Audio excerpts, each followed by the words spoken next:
Buenos días, buenas tardes y buenas noches. Los saluda Ricardo Piroya, el conductor de Hablemos de Política en Universal TV Digital. El día de hoy tenemos un gran conversatorio con tres precandidatos a la presidencia, con el magíster José Castillo, fundador de este programa, y también nos encontramos con Juan Alberto Estrada. Vamos a hacer una breve presentación de cada uno de ellos. ¿Qué tal? Buenas tardes, General Wolfgang Grosso Costa. ¿Cómo se encuentra? Tocayo, todavía no ingresa el general, por favor. Ok, En estos momentos está Osvaldo Hernández, el representante del ok. Partido de Es, Identidad Democrática. está en este momento Osvaldo Hernández de Identidad Democrática. Hola Osvaldo, ¿cómo estás? Muy bien, felicitaciones al fundador, a usted que está llevando el programa y a todos los que van a estar dentro del panel.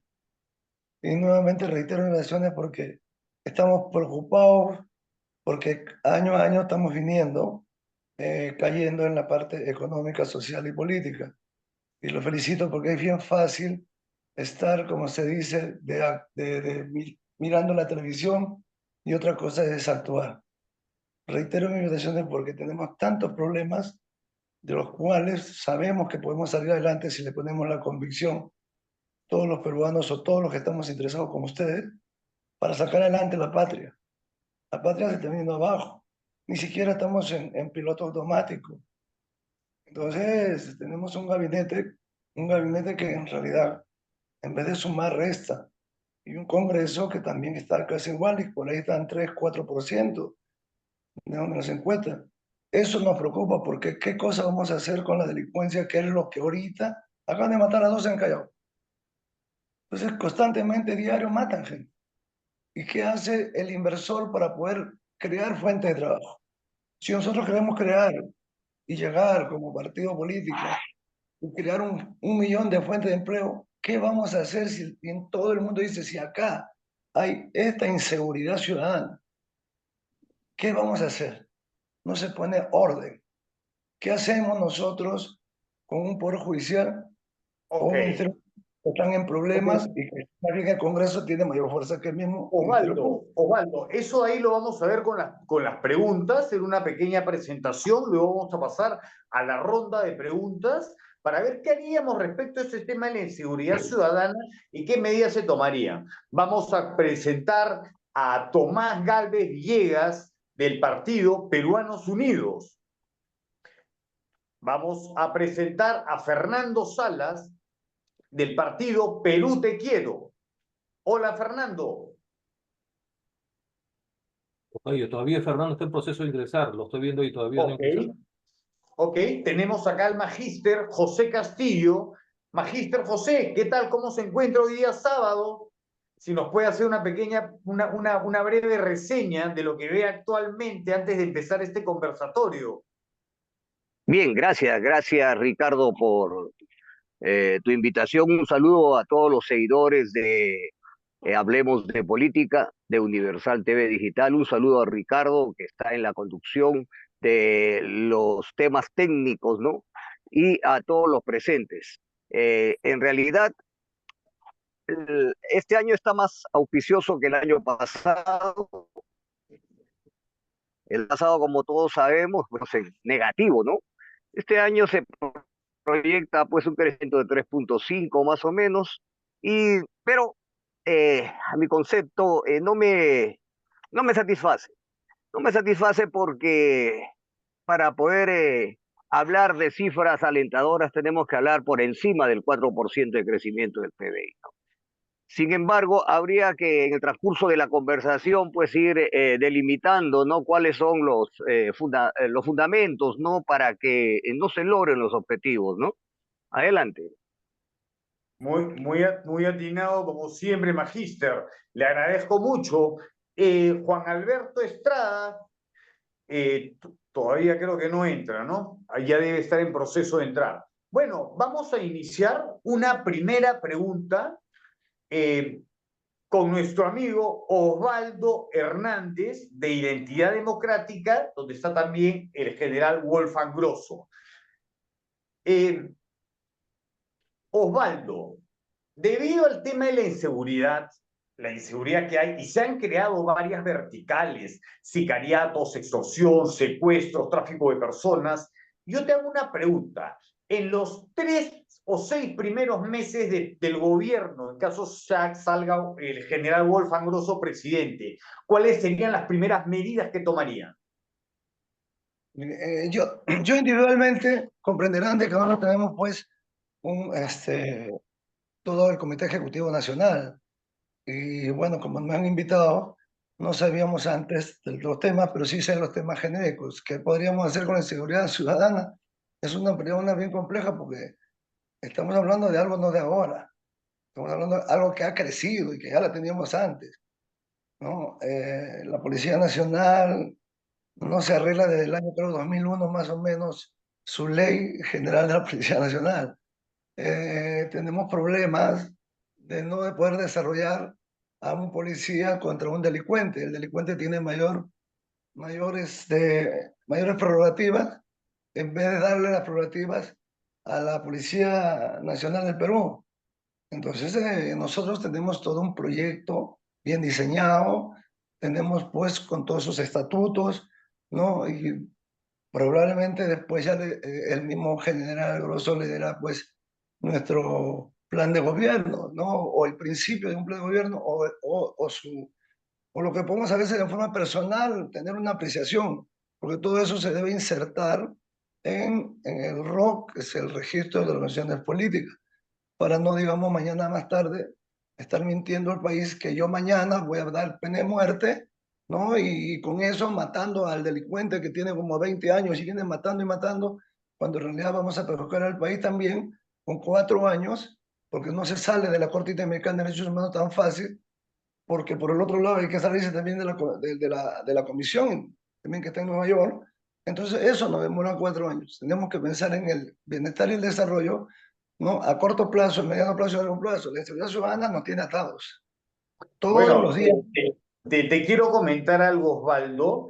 La pregunta fue, en base a estas verticales, estas nuevas verticales que tenemos, porque no es la inseguridad que vivimos en el terrorismo. Esta inseguridad ya viene con bandas, viene con temas de ciberseguridad, viene con temas de ciberataques, vienen con otras tecnologías. Entonces, la pregunta fue, ¿cuáles serían las principales verticales? Las principales acciones que se tomarían ante estas verticales de sicariato y la extorsión. Por decir, ¿qué harías ante la extorsión? Sí, lo tengo Ahí, rápido. ahí Mucha entró el general inteligencia. Wolfgang Mario Grosso Costa. ¿Qué te parece si el mismo general nos responde esta pregunta? General, Exacto. muy buenas tardes. Buenas tardes con todos. ¿Cómo están? ¿Qué tal? Un gusto. ¿Cómo está? Bien, lo saluda Ricardo Piroya, conductor del programa Hablemos de Política. ¿Cómo está, general? Muy bien. Ahí tendré un poquito de problemas para ingresar a la página web, pero ya estamos aquí. Bueno, no hay ningún problema. Mire, le comento algo, justo estamos acá hablando con Osvaldo Hernández de Identidad Democrática, que es el partido que usted representa, tengo entendido. De integridad democrática. Integridad democrática. Integridad Democrática. Muy bien, acabo un error de transcripción. Le comento algo, general. Estábamos hablando respecto al tema de la inseguridad ciudadana. Ya no es el que vivimos años atrás con el tema del terrorismo. Esta inseguridad ciudadana que tenemos, que se ha salido de descontrol, que viene en varias verticales, secuestros, sicariatos, extorsión. ¿Cuáles son las primeras medidas que usted tomaría en los 6 primeros meses para poner un paño frío a esta situación? Lo A ver, escucho. siempre, en principio, buenas tardes con todos. Buenas tardes, Tomás. ¿Cómo estás? ¿Qué tal? Sí, buenas tardes, Wolfgang, ¿Cómo buenas tardes. estás? Y a los demás que están presentes en esta plataforma. Y con el respeto que se me merecen todos, siempre vamos a hablar de una manera condicional, ¿no? Lo digo esto porque quiero manifestar que una reunión que tuve hace unos meses atrás con un posible candidato, porque acá todos somos precandidatos, así, en términos estrictos. Él, cuando estábamos hablando, él me decía, cuando yo sea gobierno, entonces acá quien va a decidir quién va a gobernar el país es el pueblo, ¿no? Y siempre bajo la mano de Dios.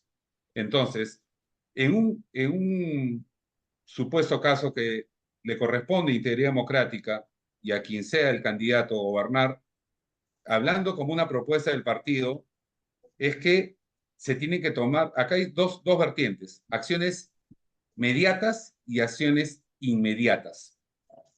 Cuando hablamos de acciones mediatas son aquellas que van desde el fortalecimiento de la educación, que tiene que haber una transformación, acá tiene que haber una transformación de manera transversal en todo el Estado, en general, en todo el Estado. Y claro, lo fundamental es la educación, porque esa es la base para todo. Pero por supuesto que no vamos a esperar acá que la educación que se va a transformar y que se va a fortalecer dé sus resultados en el tiempo que corresponda. No vamos a esperar, ¿no es cierto? Eso. Acá viene la otra parte que son las acciones inmediatas. Pienso que aquel que le corresponda gobernar el país tiene que tener la firmeza, la convicción y el principio de autoridad, no autoritarismo, sino el principio de autoridad, para que a estas bandas, a estas mafias y a estos delincuentes que de manera individual puedan estar operando y que en conjunto, como un problema de inseguridad general, está poniendo contra las cuerdas a todo el país, se le tiene que dar un plazo perentorio para que se pongan a derecho, ¿no? Se pongan a derecho. Yo pienso, sueño, ¿no? Que aquel que tenga que dirigir y dar su mensaje a la nación el 28 de julio, le dé un plazo de 7 días, así, 7 días, para que todas las armas que puedan contar, que estén en manos de ellos, las entreguen a las autoridades. Pasado ese tiempo, pasado esos 7 días, 4 o 5 de agosto, porque el mensaje de la nación es el 28 de julio, a las 00 horas de ese día, que se cumplen los 7 días, se le declara la guerra a todos estos delincuentes, a todas estas mafias. Se le declara la guerra, así, de esa manera contundente. Miren, para los que no me conocen, yo no soy una persona radicalizada. Yo no voy a venir con propuestas acá como lo hacen algunos que dicen que van a fusilar a 200.000 peruanos y van a fusilar a todo el mundo. Esa es una medida populista para mí, fuera de contexto. Hay que hablar con la realidad y con los hechos. Y entonces, para mí, la realidad y los hechos es que un grupo de desadaptados bajo mafias organizadas no pueden poner contra las cuerdas a todo un país. Y a estos delincuentes, estas mafias, se les tiene que sacar de la calle. Claro, ese es lo primero, como digo yo, ¿no? Lo primero es darles ese plazo perentorio, darles las condiciones para que ellos los hagan, ¿no? Porque claro, acá vamos a ver de que si van a entrar las armas, lo van a detener, o van a hacer una investigación, vamos a ver cuáles son las herramientas y las condiciones para que ellos entreguen las armas bajo una, vamos a decirlo así, una amnistía, si cabe el término. Eso lo estamos evaluando, cómo va a ser el mecanismo. Pero pasó ese plazo y que muchos no lo van a hacer, porque eso va a suceder, porque la mente... Es obvio, ¿no? claro. Claro, no lo van a hacer. Algunos lo harán, otros no lo harán. Los que no lo hagan, ahí ya vienen las acciones que se tienen que tomar del Estado. Estos delincuentes, como lo digo, sacarlo de las calles. ¿Y cómo? Acá no tiene que haber medidas cautelares, ni tampoco penas condicionales. Acá se van de frente a un centro de detención, estos delincuentes. General, le quiero hacer una consulta. Mire, una consulta directa. Por sentido común, ¿no? Sentido común. He estado muy de la mano con las Fuerzas Armadas los últimos 15 años, con la Fuerza Aérea, con el CONCA, con el CEBAN. Yo le quiero hacer una pregunta. Muy bien. Lo que usted me indica, le damos un plazo de 7 días. Creo que eso no tiene un histórico mundial. No lo sé, habría que verlo. Pero para mí sería un albur, porque la mayoría de estas mafias vienen empoderadas, porque a pesar de que estamos en un estado de emergencia, ellos siguen delinquiendo y con mayor capacidades, ¿no? Entonces, yo me iría primero por un cambio de leyes, me iría primero por un tema de juicios rápidos y efectivos. Ahora, lo otro que le quería comentar es, bueno, lo hemos escuchado, vamos a seguir conversando de este tema. Vamos con Tomás Gálvez Villegas, de Peruanos Unidos. Hola, ¿cómo estás? ¿Qué tal? Una vez más, muy buenas tardes y muchas gracias por la oportunidad de intercambiar algunas ideas con todos ustedes, No, especialmente Tomás, el gusto es para nosotros. a Wolfgang, que es una persona conocida desde hace mucho tiempo Por y a supuesto, quien respetamos bastante. Mire, por supuesto, obviamente respetamos todas las ideas, ¿no es cierto? Y acá por supuesto. nadie tiene una varita mágica para decir esto se va a hacer y esto va a dar resultados. Y además, hay que tener en cuenta, en este caso yo hablo por mi partido, Peruanos Unidos Somos Libres, que en esta semana se acaba de concluir el registro de la organización política. Y como esto es un proceso, a partir de la próxima semana empezamos a trabajar para la elaboración del plan de gobierno, donde obviamente tenemos que abarcar todos los aspectos, toda la problemática que resulta álgida en estos momentos y que tenemos que priorizar cualquiera que sea el gobierno. Obviamente, nosotros estamos trabajando para ser gobierno y tenemos que estar preparados justamente para que llegado ese momento no empecemos recién a elaborar las respuestas que tenemos que dar. Tomás, te Pero quiero hacer una pregunta directa. Tú me comentas y me dices, mira, Ricardo, somos un partido que nos hemos inscrito. ¿Cuántos militantes tiene el partido actualmente? ya, pero quisiera contestarte la pregunta, si me permites. La Seguridad Ciudadana. Los militantes que tenemos son exactamente 30.000 y en este momento. La cuestión está de que terminamos de inscribirnos y ciertamente esa es una dificultad. Por eso es que tenemos que pasar al siguiente paso, que es consolidar el partido desde la perspectiva de la estructura orgánica y ciertamente elaborar el plan de gobierno. Para entonces tenemos que convocar a todos los especialistas de las diversas materias y especialmente a los especialistas en seguridad, a los especialistas que más o menos ya los conocemos, porque acá hay muchas personas que se hacen pasar por especialistas, pero que en realidad nunca han trabajado con problemas, nunca han estado frente a un delincuente, nunca han estado en la conducción de la policía, etc. Entonces tenemos que convocar a esas personas y de ahí va a salir las ideas centrales con las cuales vamos a afrontar este problema de la inseguridad ciudadana. Pero claro... Ok, Tomás, pero yo te... Dale, termina la idea. Pero como persona, ya como persona, personalmente, luego tendrá que verificarse eso o validarse en el debate, en el plan de gobierno, para tener respuestas adecuadas frente a la inseguridad ciudadana. Lo primero que tenemos que tener un diagnóstico más o menos aproximado a la realidad. Y digo más o menos aproximado porque nunca tendremos un diagnóstico exacto. Bueno, eso está claro. Ya. ¿Por qué lo digo? Porque también de acá hemos hecho diagnósticos para todos los gustos. Y de acuerdo a ese diagnóstico ensayamos respuestas, pero que no es el diagnóstico exactamente más aproximado. Por eso, ¿qué te digo? Si me permites terminar, dame solamente los minutos que me has indicado, ¿ya? Y ahí voy a darte la idea.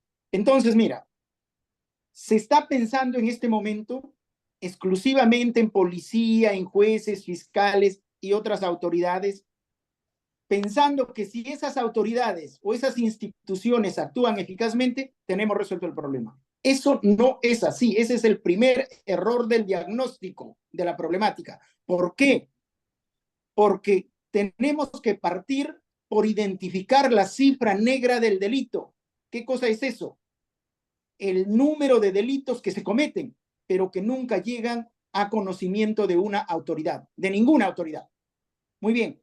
Y la cifra negra, conforme a cifras del INI, es del 80 a 85%. Es decir, de la delincuencia actual, del porcentaje de delincuencia actual, tú me estás indicando ahorita que la lista negra es de 85% más. La cifra negra es del 80 a 85% en total. En total. Es decir, solo se conoce más o menos entre el 20 y el 15% de los delitos y todas las respuestas que se están ensayando es para ese porcentaje conocido. Ese es el gran error del diagnóstico. Entonces, ¿qué tenemos que hacer?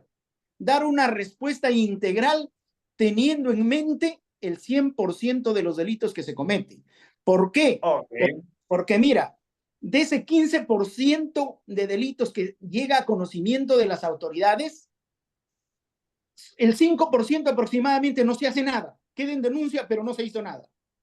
El otro 5% queda a nivel de fiscalía porque no hubo el tiempo, porque la fiscalía está sobresaturada, porque además en los últimos tiempos hay bastante incompetencia de la fiscalía y solo más o menos un 4 o 5% llega al Poder Judicial y de eso solo se condena entre el 0.5 y el 1%.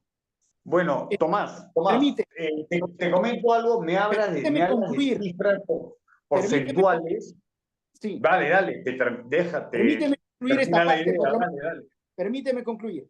Entonces, mira, todo lo que se está ensayando como respuesta en estos últimos tiempos y desde las diversas perspectivas de los candidatos, de los especialistas, entre comillas, está trabajando para lo que se conoce, para la cifra de los delitos denunciados. Y al final, tal como están actuando las entidades encargadas de investigar y reprimir el delito, llegas a un resultado solamente en el 0.5 o 1%.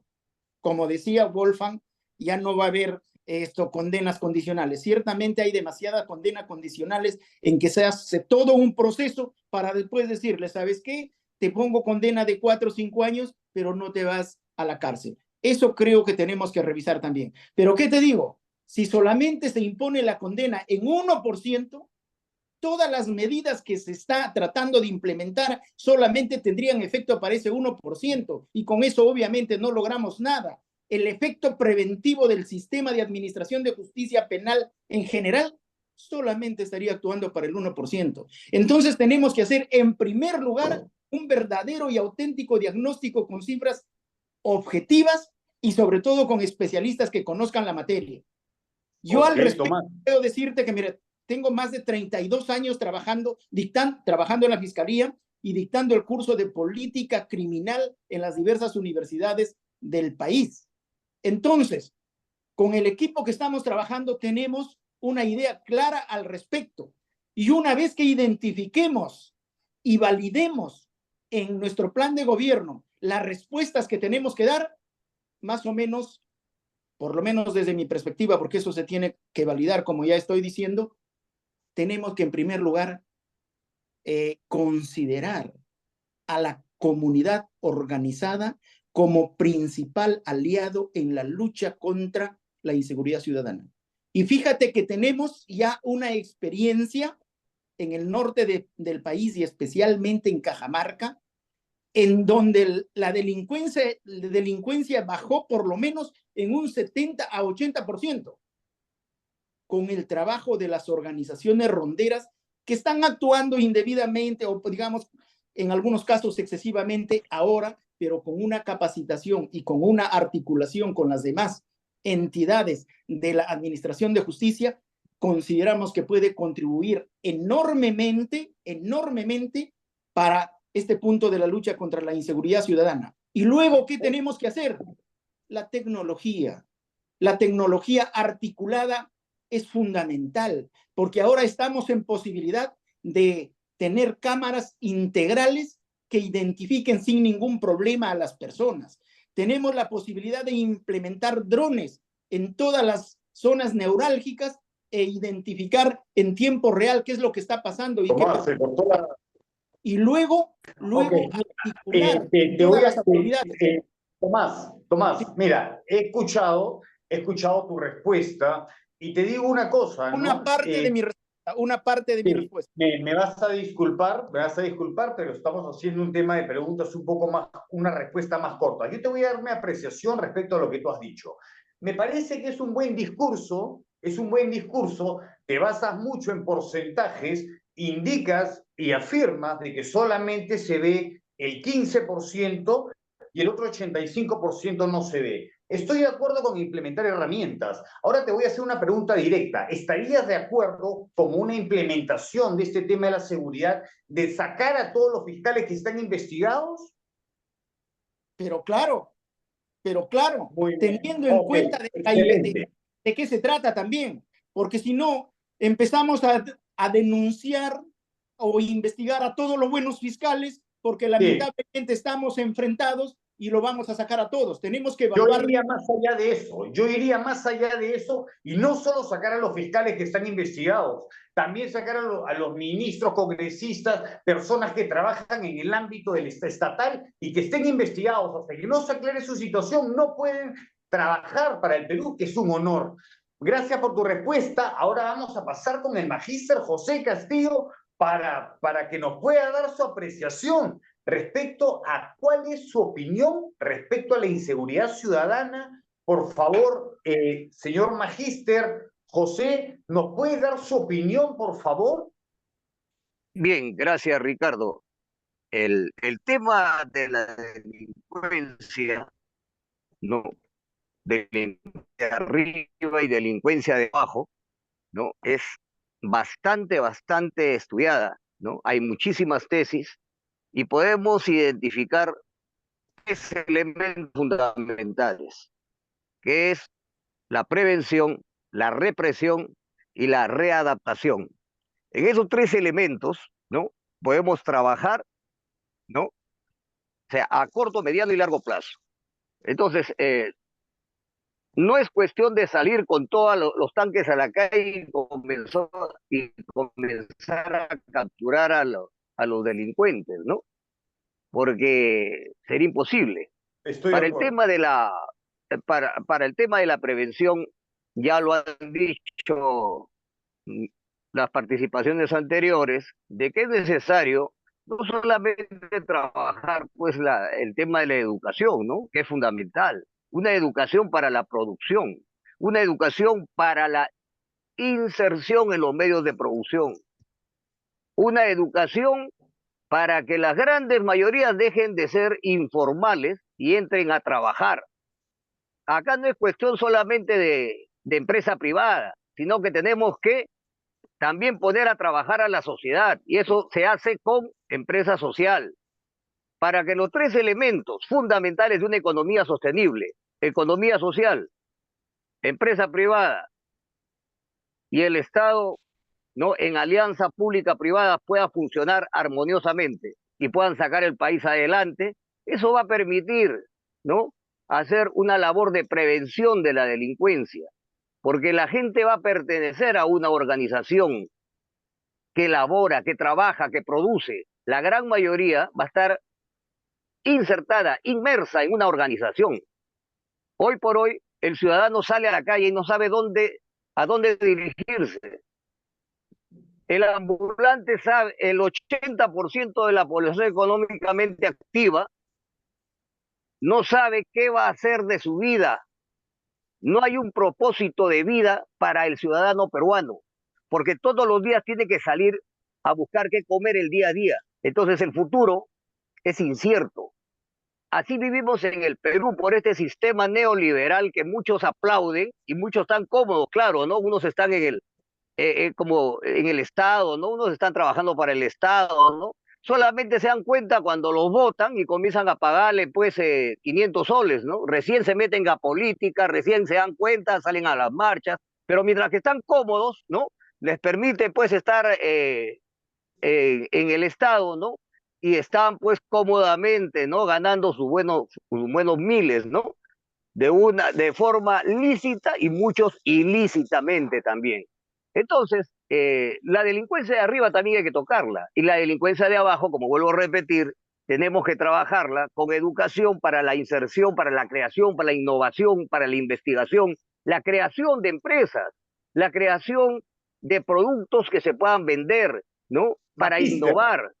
Claro. Magíster, discúlpeme, quisiera saber su opinión respecto a lo que sucedió en la clausura del CADE, ¿no? Donde no fue la presidenta. ¿No cree usted, magíster, de que le ha dado la espalda al empresario? Porque han habido muchas muchas entrevistas a empresarios que han mostrado su malestar. ¿Qué opina usted de eso? Mira, la empresa privada es fundamental. Yo Por creo supuesto. que yo creo que la inasistencia de la presidencia, de la presidenta, pues es un abrupto, ¿no? Es algo que no se le puede perdonar, Por porque supuesto. si ahorita estamos con un crecimiento de 2%, de 2,5, y estamos viniendo de una recesión de menos 0,5, y estamos pues por el efecto rebote tratando de entrar, ¿no?, a un cauce. Entonces pues con mucha más razón tiene que ir a coordinar con el empresariado, ¿no? Tiene que ir a ver qué posibilidades, ¿no?, qué se puede hacer para poder reactivar la inversión privada. Es fundamental, es fundamental. Pero sigamos con el tema de la delincuencia. La delincuencia no solamente es prevención, ¿no? Como ya hemos hablado, todas estas tres dimensiones tienen sus diferentes indicadores, ¿no? Y sus indicadores tienen que ser identificados para poder trabajar, ¿no? La educación, ¿no? La educación, crear medios, ¿no?, de producción donde se puede insertar las grandes mayorías, ¿no? La educación para el trabajo, para la creación de valor, ¿no?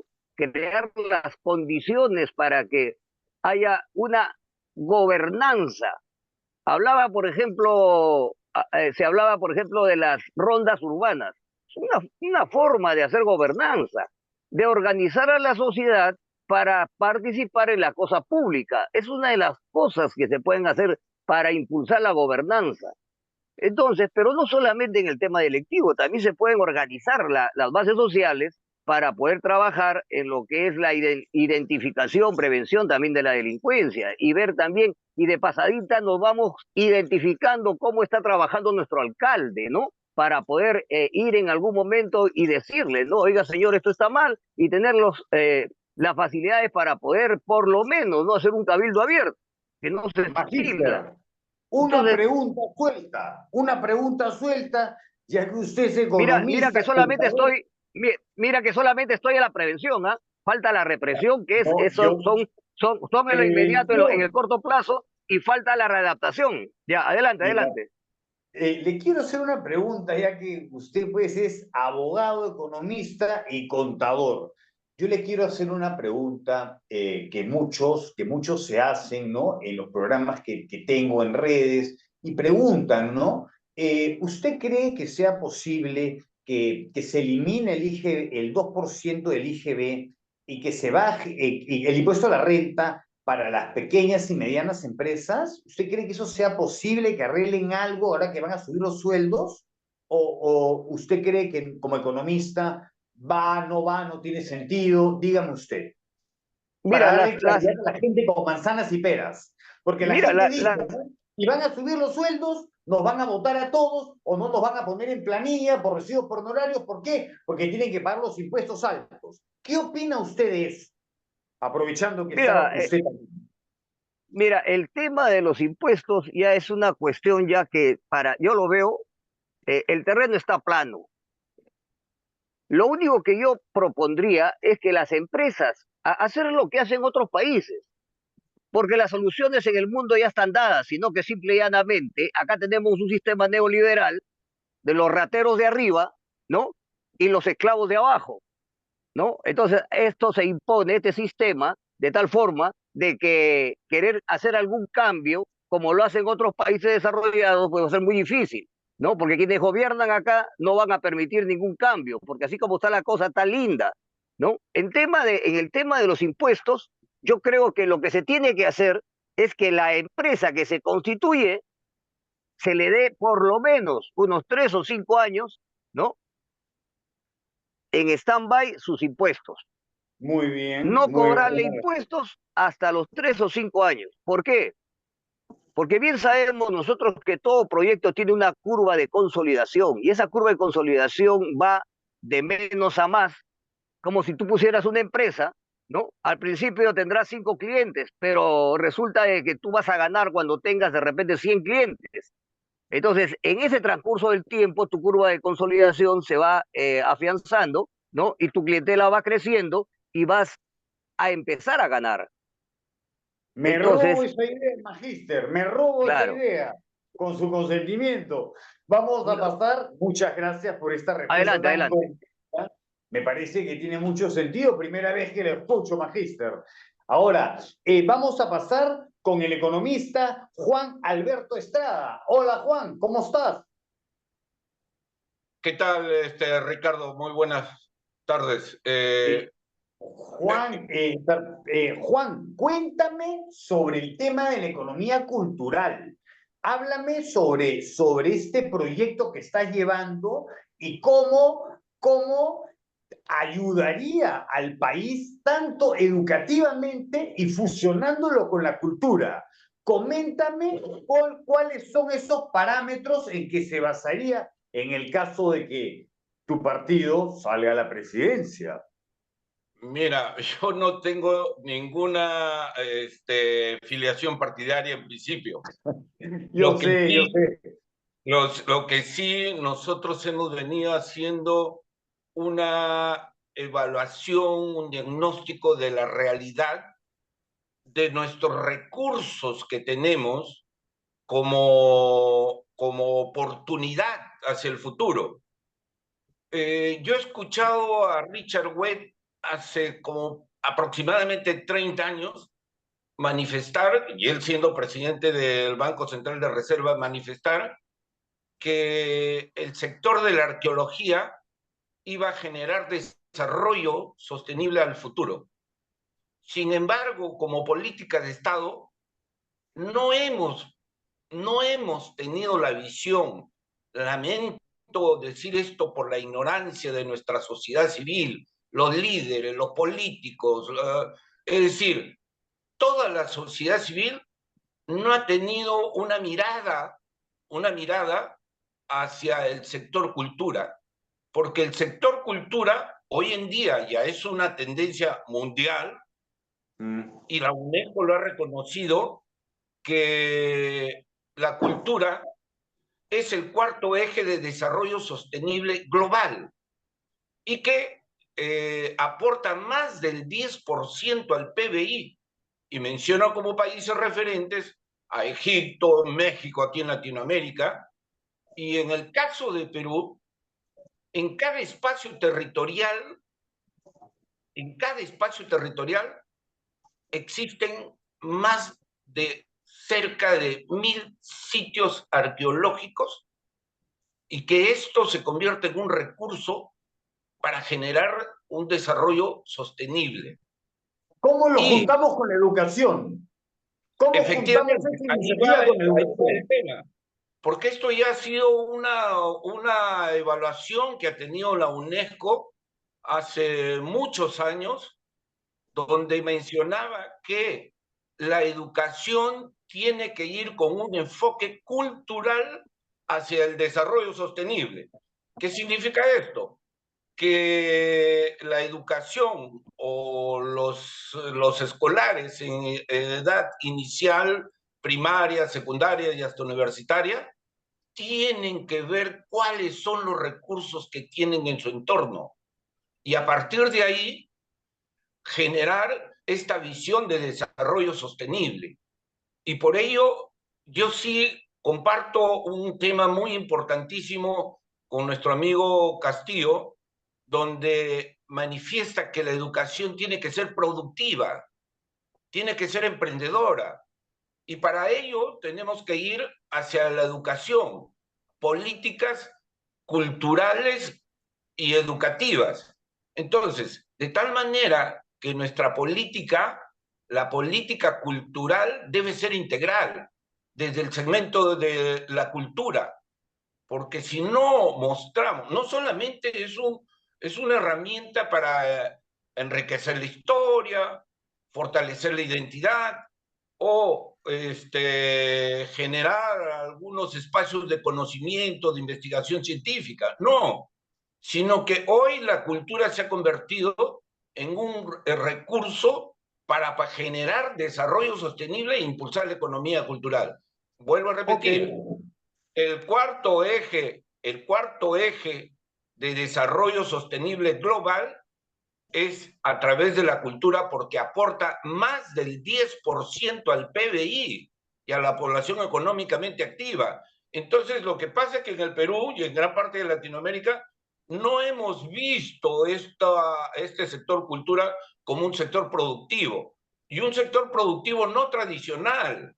Y eso ya está analizado a nivel global. Entonces, el enfoque que yo veo de los políticos y la sociedad civil es que no le han dado una mirada a este sector. Y Bueno, Juan Perú, Alberto, te quiero comentar algo. Sí, mira, estoy de acuerdo con ello porque yo estoy de acuerdo con el tema que la transformación digital educativa se tiene que dar. Este tema de la UNESCO lo había escuchado, pero me da mucho gusto que lo conozcas muy bien como economista y también a la vez es saber que es un proyecto a largo plazo. Pero vamos a irnos con otra pregunta. Esta pregunta va para identidad democrática del general Wolfgang Grosso Costa. General. Integridad, Ricardo, es integridad. Integridad. Mira, ¿sabes qué? Lo borro ahorita para no equivocarme nunca más. Mejor. Integridad. Te voy a hacer una pregunta directa.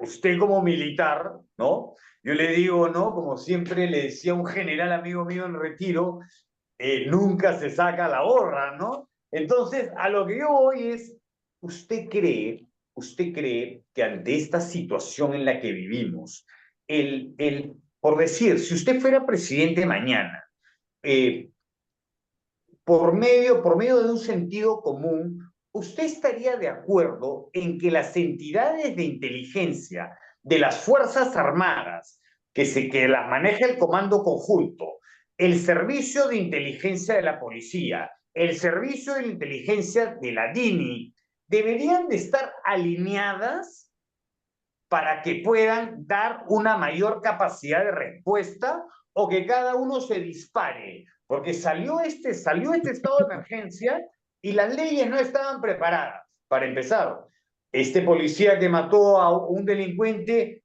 preso con 500.000 soles que tiene que volver, dígame usted, con la experiencia que usted tiene, ¿usted cree en que esto de acá, antes de salir de los derechos humanos o de repente de tomar otra idea, no cree que también viene a ser un tema de inteligencia neta?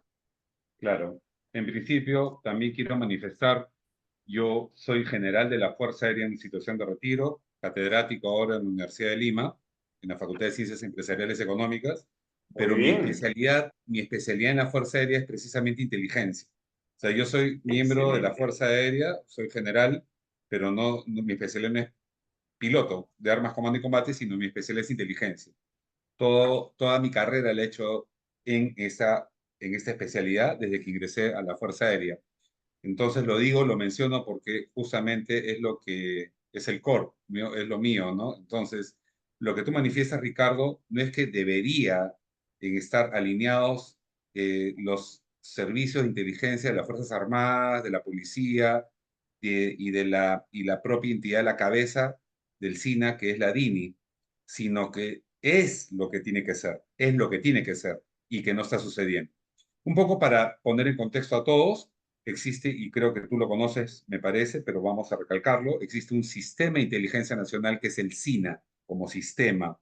Este sistema a su vez está compuesto por los componentes de las Fuerzas Armadas, que bajo una cabeza, que es la segunda DIENFA, y que tiene a su cargo los sistemas de inteligencia de las tres Fuerzas Armadas, por un lado. Por otro lado, existe el sistema de inteligencia policial, que tiene un componente que es la cabeza, que es la DIGIMIN, que es la Dirección General de Inteligencia del Ministerio del Interior, con su ente operativo, que es el Servicio de Inteligencia de la Policía.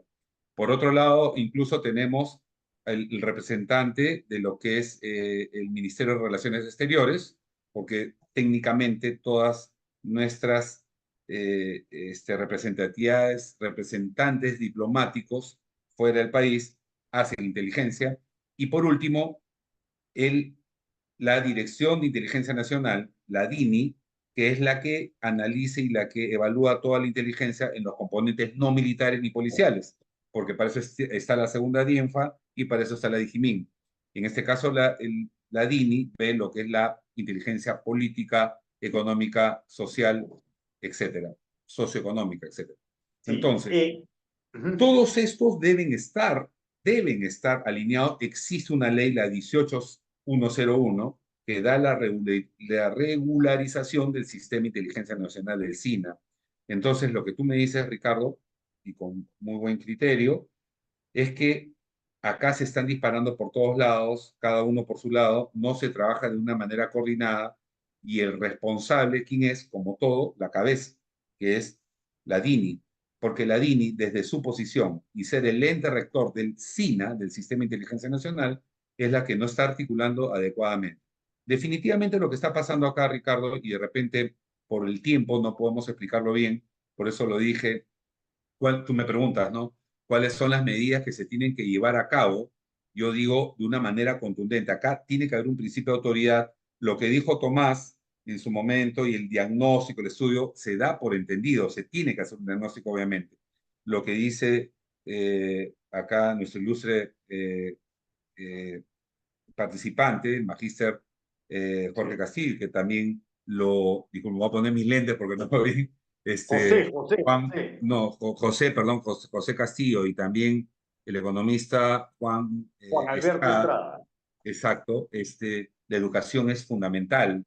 Yo lo dije de una manera general, ellos le han dado una mayor especificación en cada uno de sus componentes, pero acá estamos hablando de que sí, efectivamente es fundamental, eso va a dar un resultado en el tiempo.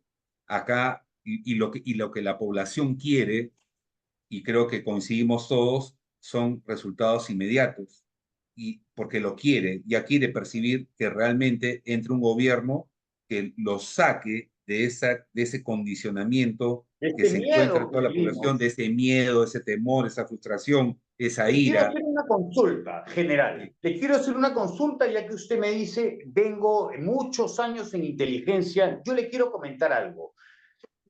¿Por qué se escapó Cerrón si tenían el equipo de última milla? Porque tenemos el equipo de geolocalización. Si vamos a hablar de temas de inteligencia, yo le quiero hacer una pregunta. ¿Por qué se escapó Cerrón? ¿Es por falta de herramientas que tenemos como equipos de última milla? ¿Es por la falta? ¿Es porque se ha politizado? Yo le digo algo y le pregunto con toda honestidad. ¿La Policía Nacional cuenta con las herramientas necesarias para hacer geolocalizaciones autónomas o tienen que pedirle permiso al operador? El Constelación solamente da para Movistar y para Claro, y los delincuentes usan Vitel y Entel. No hay una ampliación del Constelación. Medidas rápidas y claras. Divindad. Deberían de haber ciberpatrullajes en la DIP y en la Dark Web. Ciberseguridad. En la ciberseguridad yo tomaría el ejemplo de Brasil y sacar un brazo fuerte y contundente de ciberdefensa. Cuando usted me habla de la DINI, la Dirección de Inteligencia Nacional está formada por tres partes: inteligencia, contrainteligencia y ciberseguridad. Su principal manera de ver, su principal función es defender los activos críticos del país.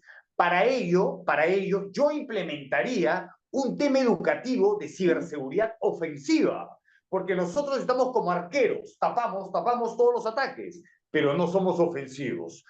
Esa es mi acotación, mi humilde acotación, y voy a culminar con una pregunta. Discúlpeme que me extienda en esto, pero le voy a comentar algo de manera directa, y usted que es de la Fuerza Aérea. A nivel de radarización, a nivel nacional, seguimos con los radares P12, P14, P16, el altímetro P19, el P37, que tienen más de 40 años. El ejército tiene los Pechora y los Chilca, que si los pintas de plomo, están para un museo. Personalmente los he visitado con una empresa Litactac con permiso del CONCA. Y le puedo pasar el informe, creo que se lo pasé. Entonces, lo que le quiero decir a usted es, ¿qué solución tomaría ahí? Ves que lo que pasa es que, Ricardo, estás tomando varios temas en uno solo y vamos a tratar de precisar, porque una cosa es inteligencia y otra cosa es defensa nacional y seguridad. Por obvias razones, no puedo yo en este momento decir y que tú y yo lo debes saber, la desastrosa situación en la que nos encontramos. Desastrosa situación en la que nos encontramos. Porque ni siquiera, y solamente voy a decir algo muy general, ni siquiera tenemos esos componentes que tú dices porque son para museo. Entonces, a buen entendedor, pocas palabras. Entonces, por un lado, el tema de la defensa nacional, definitiva, primero que es una obligación, es un mandato constitucional. Entonces, cuando hablamos de defensa nacional, se tiene que dar cumplimiento a esto y obviamente se tiene que dar el equipamiento correspondiente desde el punto de vista de la defensa nacional. Hay activos críticos nacionales que se deben, los ACN que se deben proteger, más aún en la situación en la que nos encontramos. Acá hay intereses. Somos un país, aquel que diga que es muy difícil que haya una guerra está totalmente equivocado. En este momento se están dando más de 20 conflictos, más de 20 guerras en el mundo. Tenemos guerras de carácter principalmente económico, social, territorial, religioso, etcétera. No tenemos a potencias como Rusia y Ucrania en una guerra, Israel y Irán en otra. Entonces, no tenemos que pensar que el agua y el gas que tenemos al sur no va a ser apetecible para un país que está al sur y no estamos hablando de que ese país que está al sur quiera una guerra, no es eso. Lo que pasa es que por una cuestión de supervivencia nacional va a tener que recurrir a una herramienta como esta cuando se den las condiciones para que esto suceda y para eso tenemos que estar preparados. Por eso, lo que tú manifiestas, la defensa nacional, pienso, y no lo digo como militar, lo hablo como estratega, tiene que ser reforzada con lo que corresponda, inteligentemente, inteligentemente. Estamos hablando de comprar aviones, perfecto, es importante, pero tenemos que ya darle otra mirada al futuro, ¿no? Tenemos que ya ver los drones, el escudo de hierro, el domo de hierro. Hay cosas que tenemos que ir pensando a futuro. No podemos quedarnos nosotros en el romanticismo, ¿correcto? Sino pensar es lo que le corresponde a un administrador realmente, usar eficientemente los pocos recursos que se tienen. Eso estamos ¿Le hablando puedo de la hacer una pregunta? ¿Le puedo hacer una pregunta directa? Disculpe que lo corte. Después Sí. que tuvimos los dos incendios forestales, ¿por qué el tiempo de respuesta del SEBAN fue tan lento? Porque, a ver, ¿No tenemos drones estratégicos? porque mira, acá hay varios componentes, por incapacidad, por falta de recursos, por falta de decisión, por de repente no poner las cosas claras y porque eso le corresponde a un gobierno, a eso me refería. Acá, y no quiero explayarme en muchos temas, abarcar mucho, solamente te digo, acá hay una inoperancia del Estado, una incapacidad, una falta de decisión en todo sentido, en transversal. O sea, si sabemos nosotros que tenemos problemas forestales, ya que estás tocando el tema, como nosotros, y sabemos que todos los años hay fenómeno del Niño, todos los años hay sequía, todos los años hay friaje, ¿no? Y ahora, por las situaciones meteorológicas, el calentamiento global, esto de los incendios forestales que en Europa ya es común, ahora ya se está viendo acá en el Perú y van a suceder y van a ocurrir, ¿no? Entonces, y no tenemos la capacidad de respuesta, yo en vez de estar pensando en comprar aviones de guerra, lo que compraría en este momento son una flota de aviones contra incendios y helicópteros contra Pero incendios. general, hace un rato dijo que estaba de acuerdo en comprar los aviones y No, ahora no, indica que... no, yo no estoy diciendo que estoy, a ver, lo que estoy diciendo es que se tiene que utilizar racionalmente los recursos. Los recursos se tienen que usar racionalmente. Si tú tienes, si tú tienes la posibilidad de tener por lo menos en este momento una capacidad de respuesta para cumplir el mandato constitucional de la defensa nacional con, un sistema de drones, que es lo que usa Israel, es lo que usa Rusia, es lo que usa Ucrania y es lo que usa Irán, porque no lo implementamos nosotros. O sea, nosotros tenemos que ir pensando a futuro, usar racionalmente lo poco que tenemos de manera transversal. O sea, acá tenemos problemas de toda índole. Entonces, pienso yo que en base a un estudio que se tiene que hacer con un diagnóstico real, no un diagnóstico basado en romanticismos, ni porque tenemos que tener aviones. Perfecto. Si nosotros necesitamos en este momento aviones y no podemos suplirlos con drones que nos den la misma capacidad ofensiva, disuasiva y defensiva, hagámoslo. Pero si nosotros podemos suplir en base a la tecnología, que es lo que está haciendo todo el mundo, ¿acaso ya no hay, o sea, no, ni siquiera estamos hablando de drones, ¿acaso no hay aviones no tripulados que ya están saliendo en el Por mundo? supuesto, por Tenemos, supuesto. entonces tenemos que pensar, porque hablemos nosotros, y eso estamos acá, y hay un economista, estamos Sí, hablando de un magíster. ahorita va a entrar el economista. Le quiero hacer una pregunta. ¿Usted no cree que las transferencias de información, por decirte, con empresas como General Atomics, que son los fabricantes del Predator, deberían ya de estar en la libra para que esto de acá, o sea, a ese tipo de nivel? O A sea, eso me refiero. yo lo vengo presentando desde 2018 esto. A eso me refiero, Ricardo. Precisamente, miren, acá creo que hay que pensar racional. Yo soy general de la Fuerza Aérea y yo amo la Fuerza Aérea, pero tenemos que ser racionales en las decisiones que tenemos que tomar. Si estamos hablando que vamos a gastar 7.000 millones de soles con endeudamiento, y yo creo que acá estamos personas muy preparadas y sabemos, no solamente son los 7.000 soles, los 7.000 millones, mejor dicho, que vamos a gastar. ¿Saben cuánto vamos a gastar en realidad? Hay que multiplicarlo por 4, por 5 en combustible, en entrenamiento, en horas de vuelo, en la obsolescencia, en el Repuesto. mantenimiento, repuestos. Entonces, no somos un país, si tuviésemos los recursos bien manejados sin tanta plata que se ha ido a la corrupción y tenemos un superávit y tenemos la posibilidad, como la tiene Chile, que destina 600 millones de dólares del canon del cobre, sería espectacular. Vamos a tener una fuerza armada poderosa y vamos a tratar de alinearnos al mismo estilo de un país de la OTAN.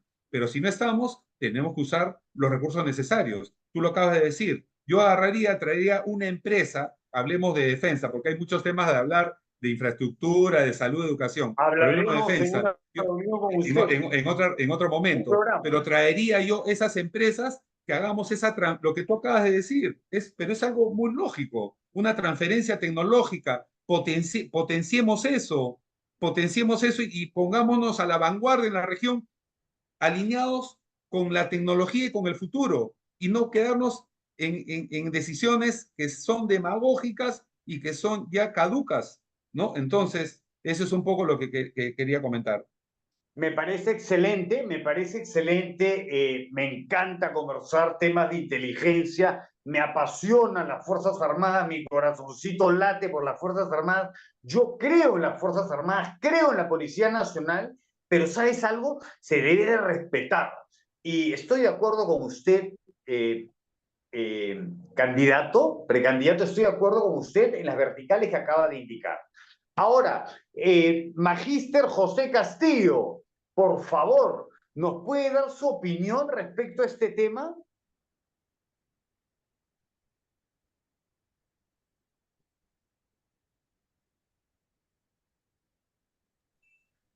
Micro, Magíster, micro.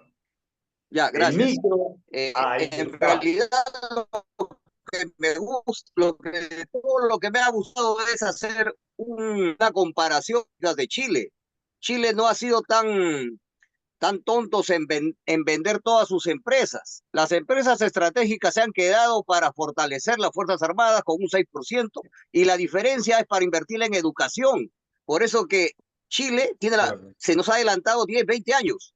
Entonces, el resto viene por añadidura, ¿no? El resto ya viene por todo lo que se necesita, digitalización del Estado, modernización del Estado, comprar radares, comprar aviones, protegernos, todo, pero cuando se hacen las cosas bien, pero no como se hacen, como se están haciendo las cosas ahora, vender todas las empresas, ¿no? Para que ahora estamos quejando que no hay presupuesto. Hay que estar destapando un hueco para tapar otro. En lugar de dar para prevención, para el fenómeno del niño, le dieron 500 millones al Congreso. Entonces, es obvio de que con políticas, ¿no?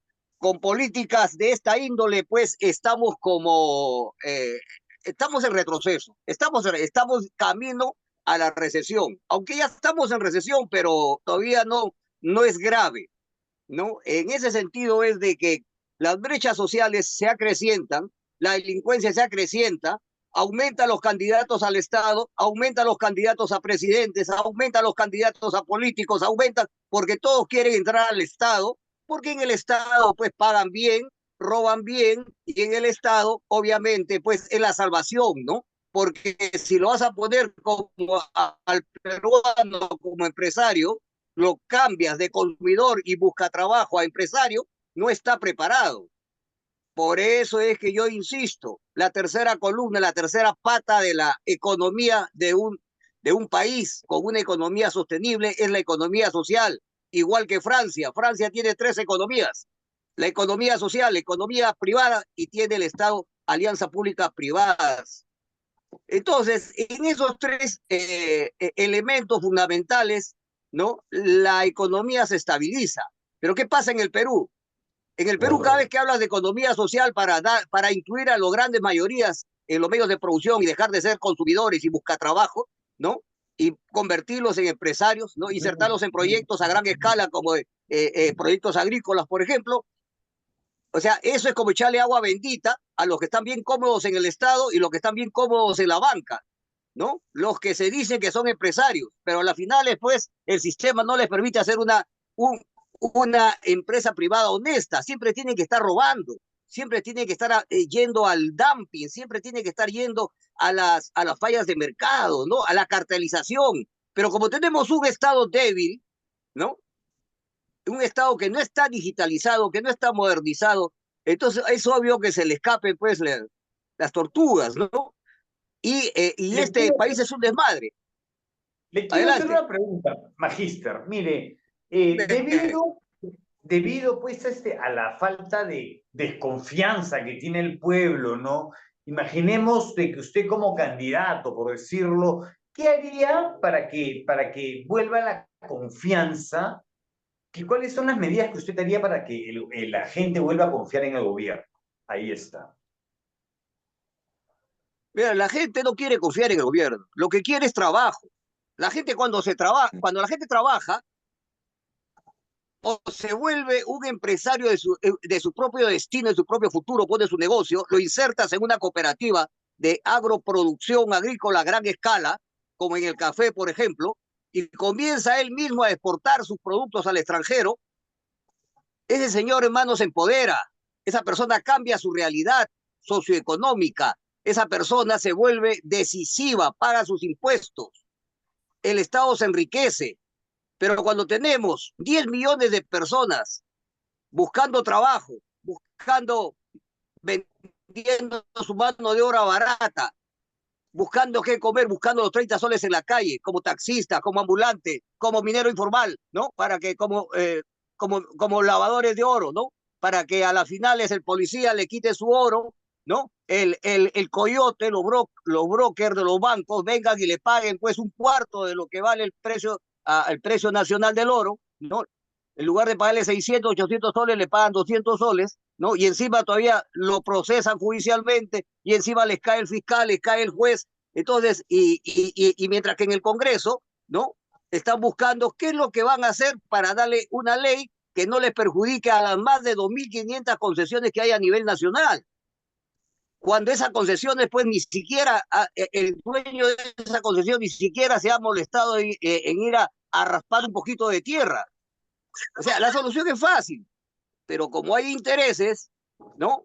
Como siempre los grandes intereses, los grandes bancos gobiernan junto con las Fuerzas Armadas, entonces solución muy difícil, a no ser que salga un outsider y rescate de las Fuerzas Armadas el 50% que piensa diferente, ¿no? A este séquito de incondicionales a Montesinos, que ya se están yendo, menos mal, ¿no? Ya se lo está llevando la pelona. Entonces están quedando unos oficiales que realmente sí vale la pena. Entonces con ellos sí se puede trabajar, pero esperemos siquiera unos cuantos años más para que ya el Perú ya se limpie de este sistema, ¿no? Neoliberal que perjudica, ¿no? A todos los países del mundo. Por eso que ha sido expectorado con fuerza, menos en el Perú. Por eso vuelvo a Ok, repetir, ¿en qué país se han vendido todas las empresas como se ha hecho en el Perú? Y increíble. esto es direccionalidad y maniobrabilidad, esto no es comunismo, esto no es ser rojo, esto no es ser nada de eso. Adelante. De acuerdo, Magíster, y realmente este tiempo que nos conocemos creo que ha sido muy nutritivo conversar con usted. Ahora quiero hacerle una pregunta a nuestro compañero, el economista Juan Alberto Estrada. Hola, Juan Alberto. Adelante con la pregunta. Juan Alberto, cuéntame un poco, porque me ha interesado lo que me has hablado, es algo que no hablan muchos, pero el tema cultural, educativo, por supuesto que es un tema importante. Yo te quiero comentar algo. Yo soy partícipe de que el Perú tiene que estar en la transformación digital educativa, pero ya. Y esto acaba de la mano con todo el intercambio intercultural que hay que hacer. Cuéntame un poco sobre ti. Cuéntame quién eres. Cuéntame sobre si tienes un proyecto para el Congreso sobre esto. Cuéntame cómo lo vas a aterrizar. Mira, la experiencia que yo he tenido en este campo, yo soy economista, es cierto, pero lo que he volcado es una mirada a un sector que nunca se le prestó atención en el país. Esa es la realidad. La experiencia que he tenido en Tacna ha sido muy importante porque las decisiones que hemos hecho a través de la integración económica, desde el sector de la microeconomía, hablo de micro y pequeña empresa, con Chile y con Bolivia, hemos visto muchas oportunidades que se puedan generar a través de este segmento, pero lamentablemente las políticas no van en el fortalecimiento del periodo de mortandad que existe en el sector de la micro y pequeña empresa, que muchas veces son familiares, ¿ya? Y entonces, en ese sentido, ese periodo de mortandad es más o menos entre 5 a 8 años. Y eso ya es un análisis que ya se ha estudiado, se ha analizado sobre ese tema. Perfecto. Pero nuestra economía en estos momentos es de sobrevivencia. Y desde el sector de la mayoría está en la informalidad porque no confía en sus autoridades. Y ese es uno de los problemas, por eso la informalidad en este sector.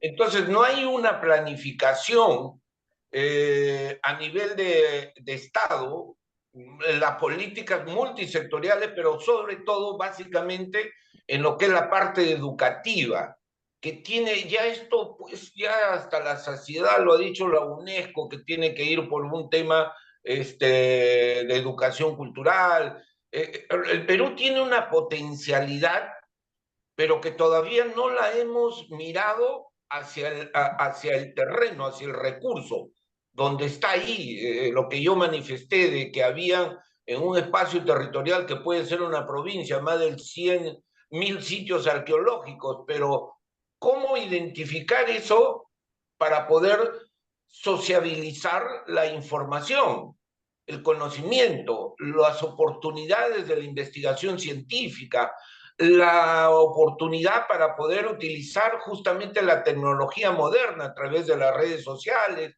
difundir el conocimiento y todo ello? Nosotros desde este punto de vista ya hemos llegado a la conclusión y en este mes de noviembre hemos ya definido con algunos estudiantes de la Universidad Nacional del Santa, donde hemos planteado un proyecto de ley para que la cultura se declare como un sector productivo, porque Excelente, genera... excelente. ¿Ok? Excelente. Entonces, pero el día de ayer, hemos tenido una reunión con uno de los congresistas de la región Ancash, donde los jóvenes, porque ellos van a asumir una responsabilidad de aquí a 10 o 20 años, donde los jóvenes de los equipos que hemos... Pero mi estimado, permítame hacerle una pregunta. ¿Cuáles son las dimensiones de este proyecto para convertir la cultura, ¿no?, como parte de la economía? ¿Cuáles son las dimensiones? Correcto. Toda la para información identificarla mejor. Sí, toda la información que hemos recogido a través de experiencias globales, tanto de la UNESCO misma que habla sobre este tema, y en la última conferencia mundial que manifestó que la cultura es el cuarto eje de desarrollo sostenible, para puntualizarnos y centrarnos ahí en este tema, porque aporta más del 10%. Y cuando hablamos, por ejemplo, del patrimonio cultural arqueológico, que es una cadena productiva, desde la identificación, delimitación, saneamiento, declaración, investigación, conservación y puesta en valor, ya cuando hablamos de puesta en valor, ya esto se convierte en un producto en el mercado. Y ese producto en el mercado... Claro, esa sería la primera dimensión, ¿no? Del tema turístico arqueológico, ¿no? Claro, Correcto, claro. correcto. Por Correcto. eso es que los países referentes como Egipto y México tienen ese expertise o esas buenas prácticas que han desarrollado a nivel global. Entonces, lo han convertido, ¿por qué? En un sector que nunca se le ha prestado atención, ¿ya? Y que aporta más del 10% al PBI. Más del 10%, ya estamos hablando de significativas indicadores para tener ingresos al Estado, y además que pone una población económicamente activa en ese mismo orden. Entonces, Juan Carlos, estoy con el productor que me indica que quiere hacerte una pregunta. Adelante, productor. adelante, Ricardo. Hola, hola, ¿qué tal? ¿Me escuchan bien? Correcto. Sí, ¿Qué adelante, tal? sí, lo escuchamos. Gusto saludarlos después de algún tiempito. Aquí hay una pregunta que quisiera formularle a los tres invitados, a Wolfgang, que está como precandidato a la presidencia de la República, ¿no? Y también a Juan Alberto, por supuesto, y también a Pepe Castillo. Acá, normalmente la polarización política ha generado una división de la sociedad peruana. Estamos divididos prácticamente. ¿Cómo se promovería el diálogo y el consenso entre las diferentes fuerzas políticas y sociales para construir un país más unido, que es lo que más necesitamos? ¿Qué mecanismos se podría utilizar para superar la polarización y construir puentes entre los peruanos? Ya estamos cansados de que cada político o cada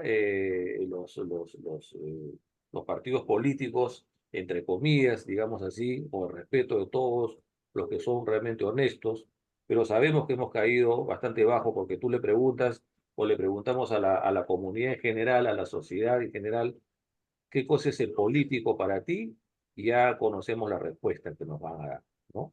Está bien denigrado esa palabrita política, y los políticos también. Yo felicito a Wolfgang, que tiene justamente esas agallas, diríamos así, de postular a la presidencia de la República, ¿no? Pero que él sabe muy bien que es una gran responsabilidad. Entonces, esa pregunta sería directamente, ¿no? ¿Cómo podríamos hacer ese diálogo, ese consenso entre las diferentes fuerzas políticas y sociales para construir un Perú, un país más unido? ¿Y qué mecanismos utilizaríamos para superar la polarización y construir puentes entre los peruanos? Adelante, Wolfgang, te escuchamos. Muy bien. Ricardo, ¿cómo estás? ¿Qué tal? Muy buenas tardes. ¿Qué tal, Wolfgang? Eh, Adelante. defini- Definitivamente tenemos un problema muy serio acá en el Perú, y es precisamente la desconfianza que tiene la población hacia la clase política dirigencial, hacia todos los políticos, los partidos, los políticos que realmente han venido a menos, y todas sus acciones obviamente han generado este rechazo total, masivo de la población. Pero no podemos quedarnos nosotros de brazos cruzados. Lo hemos manifestado, lo hemos conversado también en alguna oportunidad, Ricardo, que no podemos nosotros seguir con los brazos cruzados y dejar en manos de estos malos peruanos a nuestro país. Por eso es que nacen nuevas propuestas, salen otras personas, otros que con mucha decencia, eficiencia y valentía quieren entrar a ese terreno político para que con una cuota de vocación de servicio, de amor al país, hagamos lo que corresponda para salir del túnel en el que nos encontramos. Pero definitivamente lo que tú has dicho es muy importante. Tenemos que comenzar a buscar tender puentes congregar y no confrontar. Vamos a hablar en sentido estricto que aquellos que ingresamos a política tenemos una verdadera vocación. Lo hacemos por un deseo de colaborar con nuestra experiencia, nuestras capacidades, nuestros valores en la búsqueda de un Perú mejor. No hablemos de ideologías, van a haber ideologías de izquierda, de derecha, perfecto, pero estamos hablando que dentro de esas ideologías hay un factor común que es tratar de buscar justamente la solución a los problemas que hay en el país. Y acá la falta de valores, la corrupción es transversal hacia la derecha y la izquierda. Hemos tenido presidente izquierda y derecha, corruptos, ladrones, presos, condenados, prófugos, autoeliminados, etc. Acá lo que tiene que prevalecer es justamente hacer las cosas bien, más allá de las ideologías. Particularmente desde mi posición y siendo Integridad Democrática un partido de centro democrático, que tiene de todo, ¿eh? Porque nosotros desde Integridad Democrática fomentamos una economía social de mercado, que haya inversión, que haya generación de riqueza, de capital. Y no por eso somos capitalistas, sino simplemente que es lo que corresponde. Tiene que haber dinero para poder, con ese dinero, hacer llegar ese bien común hacia el último rincón del país.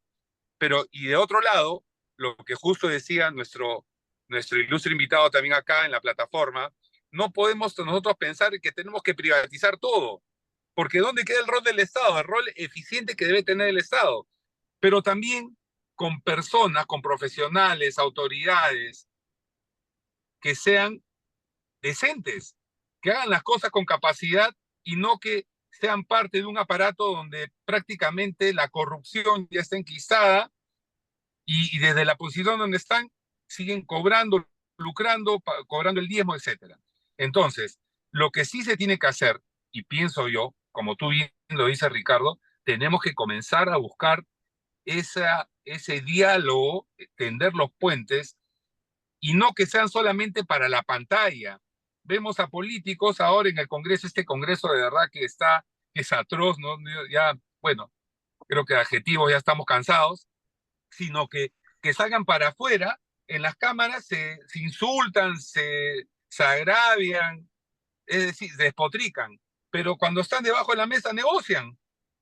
Entonces, para sus intereses, eso tenemos que nosotros buscar, no para la pantalla, sino realmente buscar ese diálogo donde el único beneficiado tiene que ser el país y nuestra población. Entonces, sí creo, y es muy pertinente y necesario y fundamental, buscar ese diálogo donde todos pensemos anteponiendo los intereses del país antes que los individuales y organizacionales. Particularmente, si Dios y el pueblo me permiten a mí gobernar, siempre hablando en condicional, ¿no? Es lo que buscaría. Yo buscaría hablar de una manera clara, ¿no? Real, me podrán decir, porque lo dicen, que soy un iluso, un soñador, si pienso que si pienso que vamos a cambiar las estructuras. Yo creo que si hay mucho principio de autoridad, como repito, mucho deseo de hacer las cosas correctamente, sí lo podemos hacer. Sí lo podemos hacer, sí lo podemos lograr, y sí comparto y estoy completamente de acuerdo que tenemos que buscar esos puentes donde todos, absolutamente todos, tengamos que trabajar por el país, por el Perú. Ok, gracias, Wolfgang. Gracias por tus comentarios. Eh, José Castillo, tú también eres presidenciable, hermano. Acá la verdad que Juan Alberto también es presidenciable, Wolfgang, el mismo Ricardo. El único que no es presidenciable soy yo. Pero bueno, ustedes sí. Entonces, en este caso también la pregunta va para ti, Pepe. Lo mismo que hace un rato he preguntado, ¿no? ¿Cómo promoverías el diálogo y el consenso entre las diferentes fuerzas políticas y sociales para construir un Perú mejor, más unido? ¿Y qué mecanismos utilizarías para superar la polarización y construir estos puentes tan necesarios para entre todos los peruanos? Ya estamos muy divididos. Yo creo que coincidimos contigo, Pepe, en muchas cosas y también en esto, que estamos demasiado polarizados y demasiado divididos. Adelante, Pepe. Mira, lo que se tiene que hacer es un partido con mística, como lo hizo Víctor Raúl. Un partido con mística ¿no? Donde el líder tenga por lo menos un par de libros bien definidos, donde diga qué es lo que va a hacer. Y a través de esa doctrina escrita en un par de tomos, un par de libros bien redactados, ¿no? Se pueda entender cuál es la direccionalidad, ¿no? Cuál es el plan estratégico, teórico y operativo que va a llevar al país adelante. En base a eso se puede hacer un partido sólido. El resto es demagogia. Entonces, cuando nosotros, los peruanos, sabemos cuál es la verdad y qué es lo que queremos hacer por el país en el futuro, nosotros podríamos hacer un partido sólido para poder llevar al país al desarrollo. Pero yo no veo hasta ahora a nadie. Pues, o sea, es escandaloso pues, ver que hay más de 30, 40 partidos que están ahorita inscritos. ¿Qué es eso? ¿Que esto es un carnaval? ¿Este es un baile de disfraces? ¿Qué cosa es esto? O sea, es inconcebible lo que pasa en el Perú. Es inconcebible lo que... ¿Y quién hace esas leyes? Yo no sé a quién se le ocurre hacer estas leyes. Claro, si ponemos impresentables a hacer las leyes, es obvio que las leyes que se evacúan, pues son cosas que me causan risa, ¿no? O sea, pero no se dan cuenta que el futuro del país está en juego, que esas leyes, ¿no? Malogran el futuro de los niños, de las familias, rompen con las familias, ¿no? Le hacen el juego a los grandes intereses internacionales. O sea, no es difícil darse cuenta, pero como esas leyes se hacen con coiba bajo la mesa, ¿no? Y eso todo el mundo lo sabe, pero ¿qué hacemos? Si cuando la gente reclama, los matan, les meten palo, ¿no? Y vienen acá a decir de que están buscando el futuro del país. Entonces, realmente, hermano, lo que tenemos que hacer es seguir luchando, seguir hablando, ¿no? Y delimitar las cosas como son. Mira, acaba de haber acaba de salir el día de ayer un artículo tomando algunas indicaciones de la Organización de las Naciones Unidas, de la ONU, donde dice bien claro, para que un país salga adelante tiene que haber asociatividad. Dice bien claro, economía social. Y lo dice bien claro. El Expreso lo acaba de sacar ayer, lo han desarrollado muy bien. Pero eso yo estoy hablando hace 5 años, es la tercera pata que le falta al Estado, que le falta al gobierno, que le falta a la nación. Pero hay intereses tan mezquinos, ¿no? Porque solamente un empresario privado que es un corrupto y un ladrón del país no lo puede aceptar, porque un país, un empresario decente, ¿no? Sí entendería que la base del desarrollo del país y de su empresa está en la micro y pequeña empresa. Y eso lo constituye justamente, parte de ello es la economía social. Pero ese sería pues un empresario corporativo decente, ¿no? Pero cuando son corporaciones corruptas que se han hecho a través de la corrupción, no van a cambiar en nada esta estructura neoliberal que han implementado y que ya los estudios en Inglaterra, que son más libres de pensamiento, han evacuado un escrito diciendo, una investigación diciendo de que el neoliberalismo, el hecho de minimizar el Estado y eliminar impuestos, eso no ha traído más que más pobreza y hacer más ricos a los ricos. ¿Pero qué más se puede hablar? Pero sin embargo, acá hay ONGs que se han dedicado a hablar de las 5 reformas, a hablar de que hay que reducir el Estado y siguen con la candaleta, que hay que reducir los impuestos, hay que regular las leyes laborales, hay que regular los intereses, hay que darle facilidades. ¿Y dónde está la banca social? ¿Dónde está la banca social para la empresa social?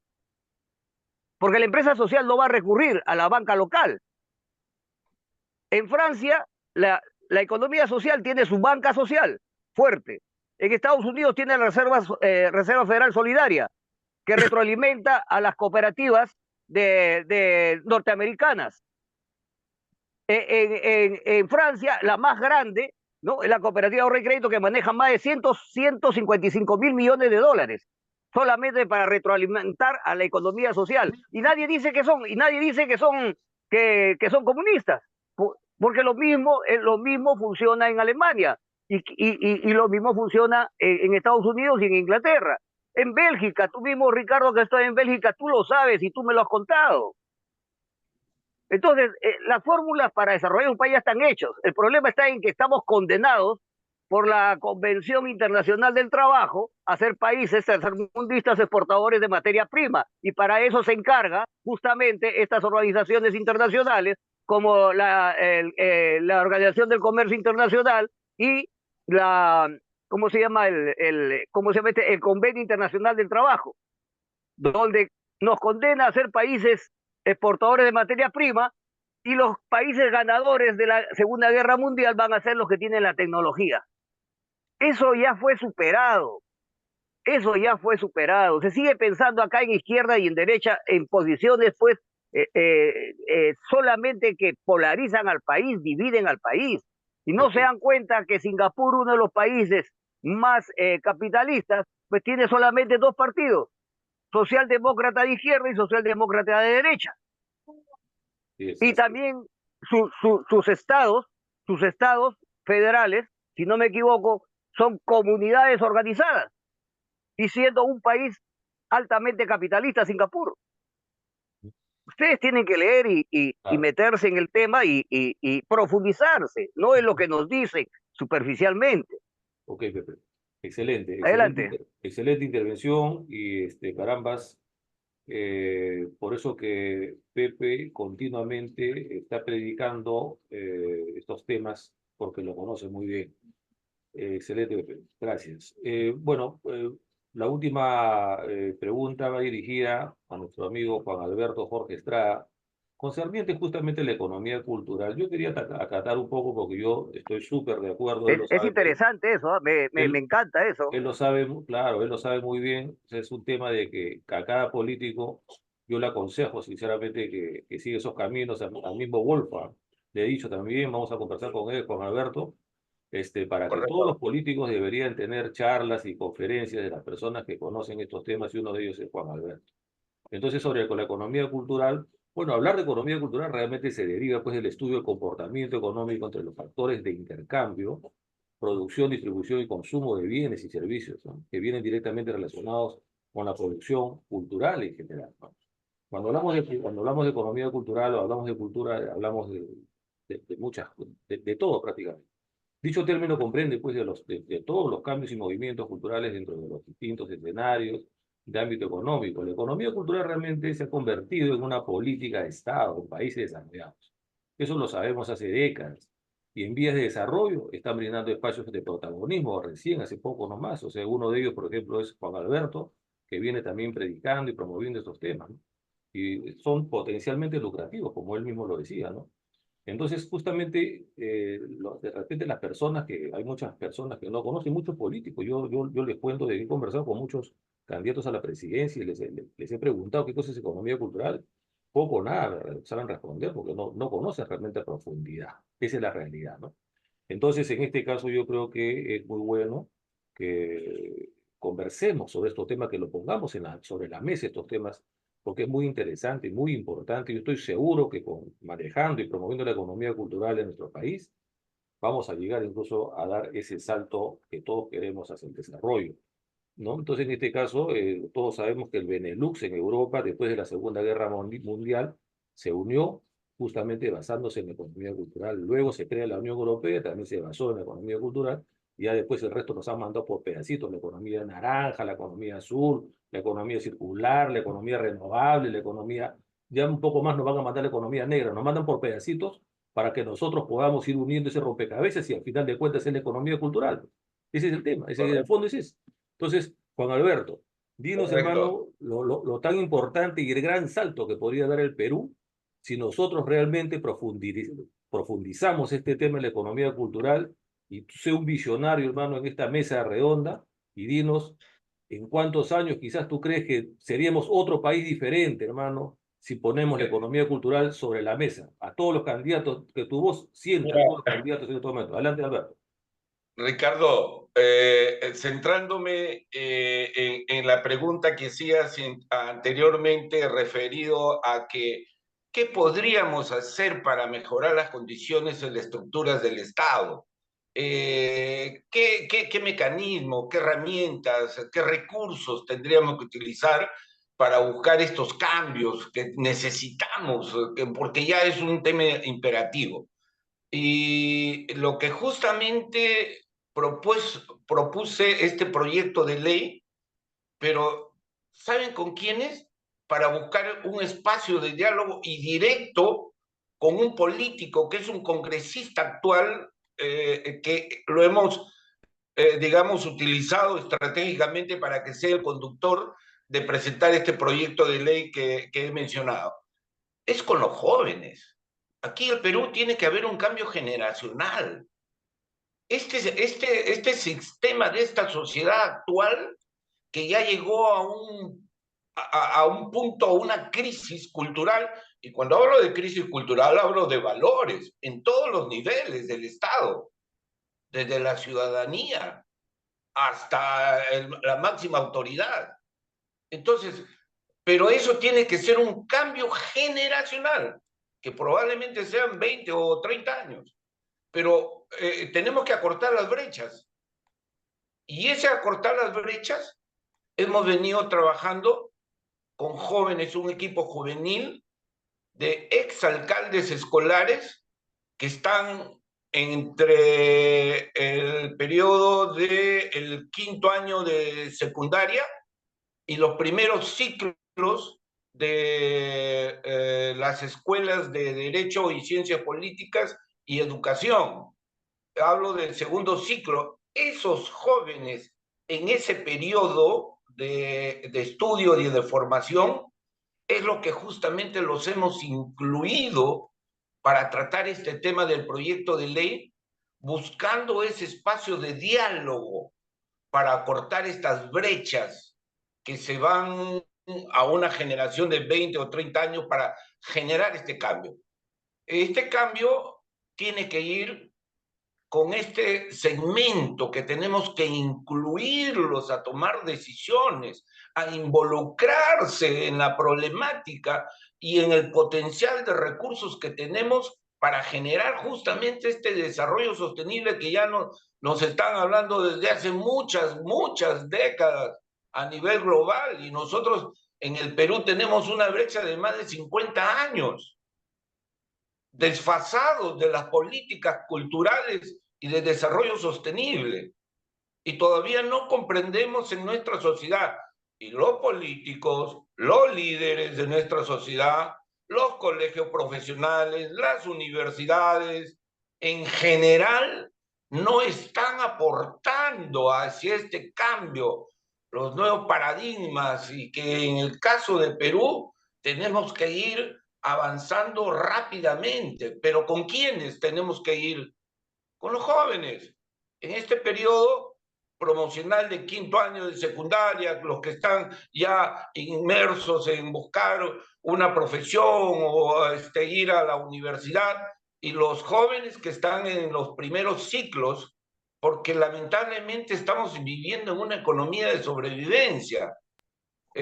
Han habido estudios y estadísticas que lamentablemente muchas veces las universidades no van acorde con lo que demanda el mundo laboral, se han comercializado. Entonces, no ven también los recursos que tienen en su entorno, y el patrimonio cultural y el patrimonio natural se convierten en estos recursos que van a generar a futuro de este desarrollo sostenible. Pero vuelvo a repetir, el espacio de diálogo tenemos que hacerlo con este segmento juvenil, porque ¿saben qué? Ellos tienen la mente libre, abierta, ávidos de conocimientos, de liderazgo, de empoderamiento, y ya La hemos hecho un energía plan de también, toda la energía, Juan Alberto. Mira, me encanta este tema. Justo yo vengo hace ya varios meses en un tema también educativo para proponerlo acá en el Perú. Muy importante, ya estamos al final del programa, vamos a darle un minuto libre. Vamos a empezar con el general Wolfgang Grosso. Por favor, general, un minuto del tema libre que quiere usted hablar, un saludo.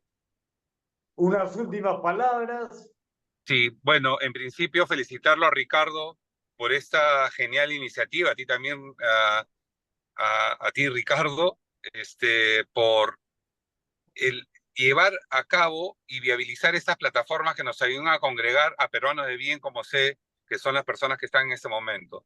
Escucho, por ejemplo, lo de la economía cultural, ya lo habíamos hablado también con Ricardo precisamente, y, y creo que acá todos tenemos que sumar y tenemos que Por pensar en el supuesto. Perú, y de manera individual y organizacional. Solamente quiero hacer una pequeña acotación a nuestro amigo que está justo en la plataforma. Yo no pienso de que no veamos ninguno que tenga las capacidades para poder hacer y llevar a cabo aquellas políticas